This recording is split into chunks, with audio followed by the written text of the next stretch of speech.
Hello, welcome to Jennifer's Magical Book Club. Today I am here to read from page 2, and I think I also talked about being interested about the stories. Even though we only read 2 pages, I want to go on, so let's start to read. So it was on ball day.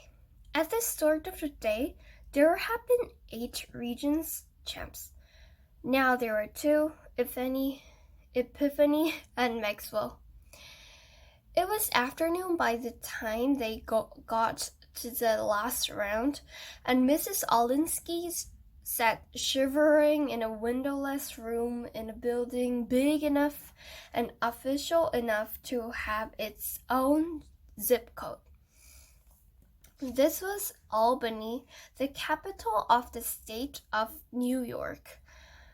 This was the last Saturday in May, and some robot, human or electronic, had checked the calendar instead of the weather report and had turned on the air conditioning. Like everyone else in the audience, Mrs. Olinsky wore a short-sleeved t-shirt in her team's logo across the front. Maxwell's were navy. Epiphanies were red and were as loud as things were permitted to get in that large cold room. The audience had been asked not to whistle, cheer, stump, hold up signs, wave banners, or even applaud. They were reminded that this ball was for brains, not brown, and decorum, something between chapel and classroom, was the order of the day.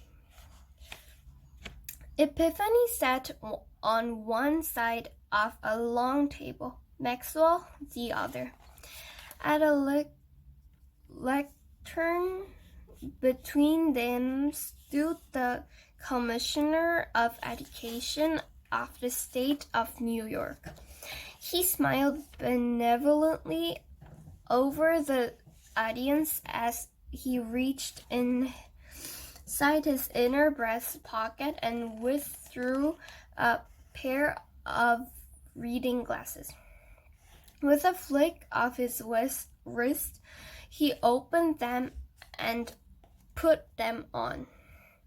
Mrs. Olinsky hugged her upper arms and wondered if maybe it was nerves and not the quartering wind blowing from the ceiling vents that was causing her shivers.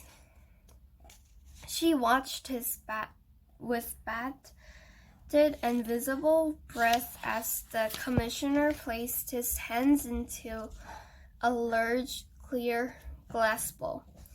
His college class ring knocked bottom. Had the room been 2 degrees colder, the glass would have been shattered. He withdrew a piece of paper, unfolded it, and read, "What is the meaning of the word calligraphy, and from what language does it derive?" A buzzer sounded. Mrs. Olinsky knew who it was. She was sure of it. She leaned back and relaxed. Now, she was not nervous. Excited, yes. Nervous, no. The television lights glanced off Noah Gerson's glasses. He had been the first chosen. How was the story? Even though we are only still at 4 page, but I think this story is gonna be so exciting. So the next page we can see the very big letter with Noah writes a B&B letter. Do you want to read about it? Then let's continue. My mother insisted that I write a B&B letter to my grandparents. I told her that I could not write a B&B letter, and she asked me why. And I told her that I did not know what a B&B letter was. She explained, not too patiently, that was a B&B letter is a bread and butter letter that you write to people to thank them for having you as their house guest.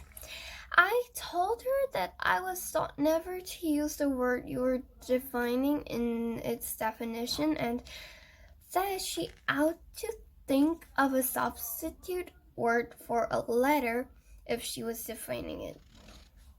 Mother then made a remark about how Western civilization was in a decline because people of my generation knew how to nitpick, but not how to write a B&B letter.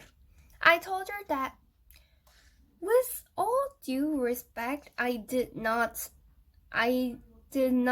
think I owed Grandma and Grandpa a B&B. And then I stated my case. Fact, I was not just a house guest, I was a family. And fact, I had not been their house guest by choice because fact, she had sent me to them because she had won a cruise for selling more houses in Epiphany than anyone else in the world.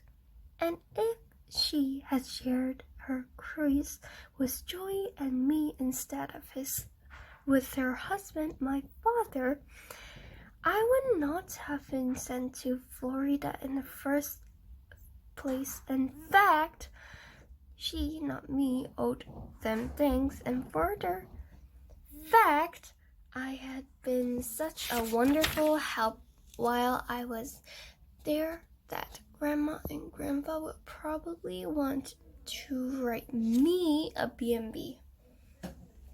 My brother Joy had been sent to my other set of grandparents who live in a normal suburb in Connecticut. Is Joy writing a B&B to Grandma and Grandpa Avery? Even as we speak, Mother replied, well, maybe he has something to be thankful for, I said. Mother drew in her breath, and if she were about to say something else about what children of my generation were doing to Western civilization, but instead she said, right, and closed my bedroom door behind her. I opened the door and called out to her, can I use the computer? She said, I know you can use the computer, Noah, but you may not. I was about to make a remark about who was nitpicking now, but Mother gave me such a negative look that I knew any thoughts I had better be about bread and butter and not nitpicking. I gazed at my closed bedroom door and then out the window. Door, window, door, window. There was no escape. So I will only read till here because I think I already know what a B&B letter is. It's called bread and butter letter. Even though some of you cannot understand, it's fine.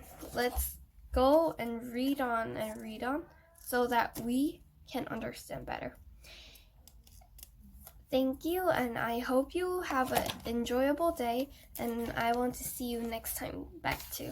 Thank you. Have a nice day. Bye-bye.